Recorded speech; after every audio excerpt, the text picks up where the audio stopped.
If you're looking for a minivan on the cheap, but don't want to look like a soccer mom or a man who's lost all self-esteem and respect, well, do I got the vehicle for you. This is a Honda Pilot, the first generation Honda Pilot. And today I'm going to show you how cool, spacious, and dependable this vehicle is. After that, I will show you some of my favorite features, take it for a drive and give you some driving impressions, and in the end, I will point out some of the things that you should look for if you're planning on buying one. The first generation Honda Pilot debuted with a bang in 2002 and continues to win the hearts of suburban families with its reliability, spaciousness, and impressive performance. With a third-row seating, strong V6 engine, this vehicle offers a well-rounded package for families looking for an alternative to the minivan, and if simply you need more off-road capability. In 03 to 04, the Honda Pilot came in with a 3.5 liter V6 producing 240 horsepower and 242 pounds of torque, but then that quickly changed to 255 and 250 pounds of torque. Following the following year in 2006, then it went back to 244, and that was all due to the updated SAE standards. Whether you're navigating busy city streets or just cruising on the highway, the Pilot's responsive handling and comfortable ride quality makes it a breeze to drive. Additionally, the all-wheel drive system enhances traction and stability, making it capable of tackling various terrains and weather conditions. Step inside the Honda Pilot and you'll find a well-designed and functional interior. With 3 rows of seating, this SUV accommodates up to 8 passengers, making it ideal for larger families and those who frequently carpool.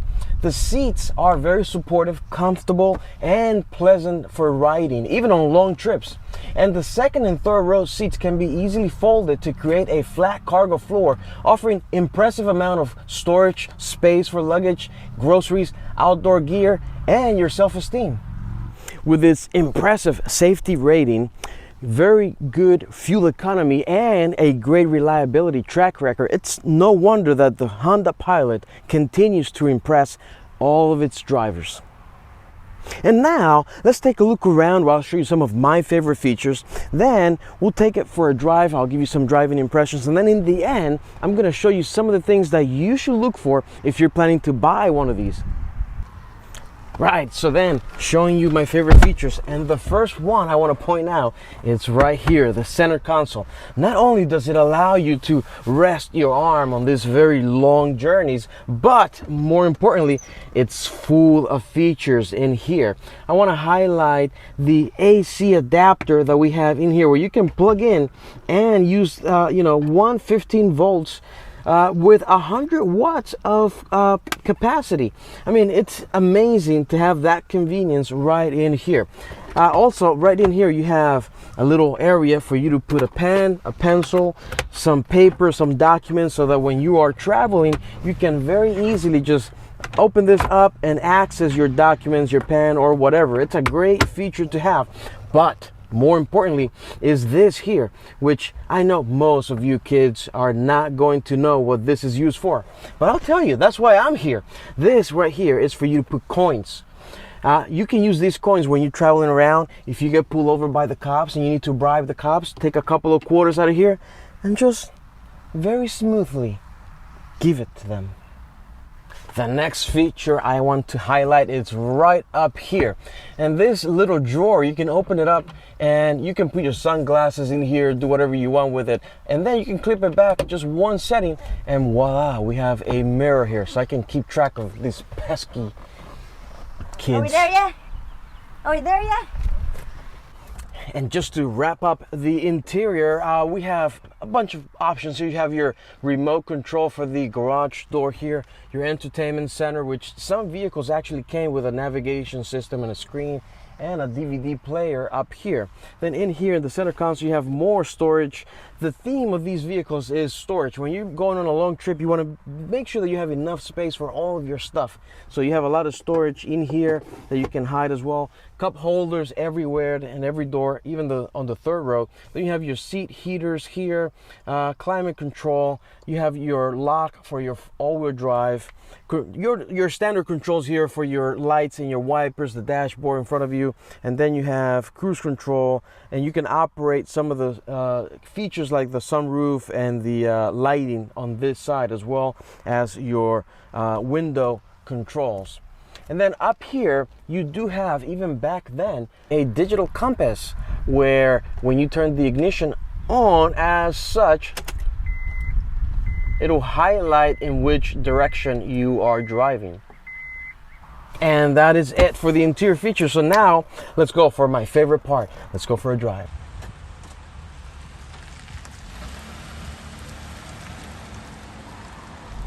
Now driving the first generation Honda Pilot. Very comfortable, spacious in here. You can find the right setting for you no matter your size. If you've seen my Honda Odyssey video, this is basically built on under the same platform, so it has the similar characteristics, same engine and transmission, etc. Now this vehicle does offer a little bit more of off-road capability, so if you need to go camping, if you need to do things that require a little bit more ground clearance, this is a great choice to the Honda Odyssey. Typically these vehicles are very reliable, very comfortable. You can drive them for hundreds of thousands of miles very comfortably with no issue. In here, every passenger has access to cup holders, just to make sure that, again, they carry out the comfort aspect of things. And as I mentioned, you can fit 8 passengers in this vehicle, and this is not a massive SUV. It's just a little bit bigger than the Honda CR-V. So very good use of space with this vehicle. Everything is within reach, and the V6 is not a power monster, but it is capable and more than enough to carry on with your passengers, or if you're towing a trailer or such, it'll be enough power to carry along whatever it is that you're trying to accomplish.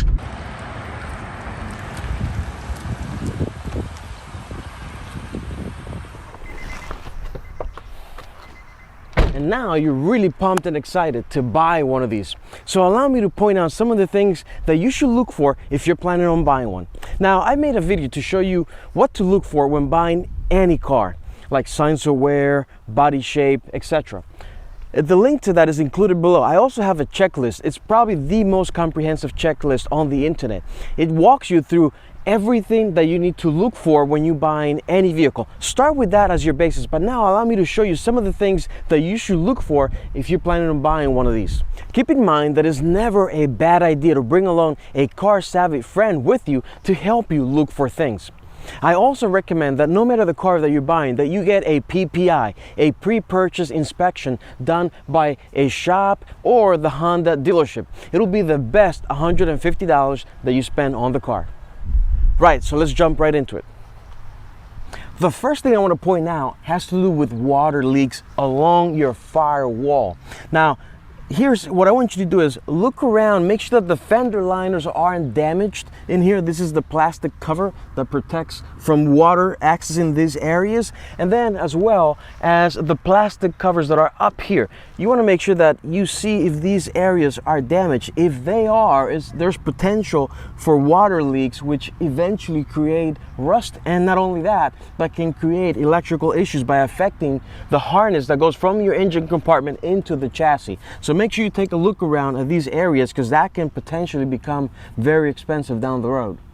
And while I'm down here, I want to highlight the front lower control arms. Now, this is a very common issue with these SUVs, and the way for you to check that is when you're out doing the test drive, make sure that you swing the car around at low speeds just to see if you can hear some clunking or any kind of like wiggle in the suspension. That will be an indication of bad lower control arms. Also, if you see the car is pulling and making some type of noise at the same time, it's potentially the bushings in the arm or the ball joints being defective. So make sure you inspect that, as that can be an expensive fix as well. And the last item that I want to highlight on the exterior is actually right under here, your subframe rails. Now, water tends to accumulate in these areas because of poor drainage, and eventually corrode the subframe rails, creating rust. Now, what you want to do is make sure that you get under the vehicle and inspect these areas for rust, because the subframe sits on these rails and could eventually create a very potential safety hazard for you and your family. So make sure you get underneath and inspect the subframe rails. Now, stepping in the inside, one of the things that I want to highlight for you, because I think it's a critical component, is your HVAC system. Now, when you are looking into one of these, make sure that you check the HVAC system at different working environments. One of the problems that many people report is a problem with the blend actuator, and that is a solenoid or a valve that controls the temperature, allowing you to blend your hot and your cold together to give you a wide range temperature for your HVAC system. Now, if that's not properly working, but the AC system is working, what you're gonna find is that if you put it all the way to the left on the cold side, it'll work fine for the AC, or if you put it all the way to the right for the heat, it'll operate good as well for your heat, but nothing in between. So make sure you explore that option, those settings, and that it's working properly. Now, the next set of things that I want to point out is actually in the engine compartment.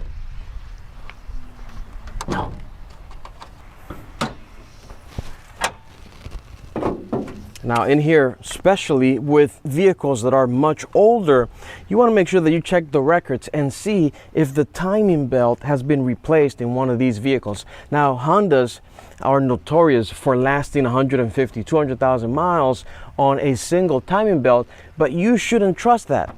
You should be doing proper maintenance, especially if you want to be taking road trips on these vehicles.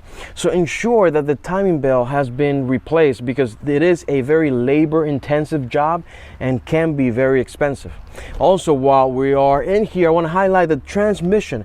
These are, very good, relatively reliable and dependable and durable transmissions, but just make sure that the operation of the transmission is good, that it engages into drive, neutral, reverse properly without too much clunking, and that it is shifting smoothly as you drive it down the road.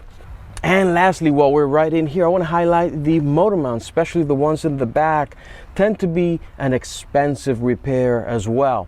So make sure that if you have somebody that can help you, step inside the vehicle, start it, step on the brake, engage your drive and or your reverse, and give it a little bit of gas to make sure that you can see if the engine is rotating back and forth excessively. If that's the case, most likely your engine mounts are bad.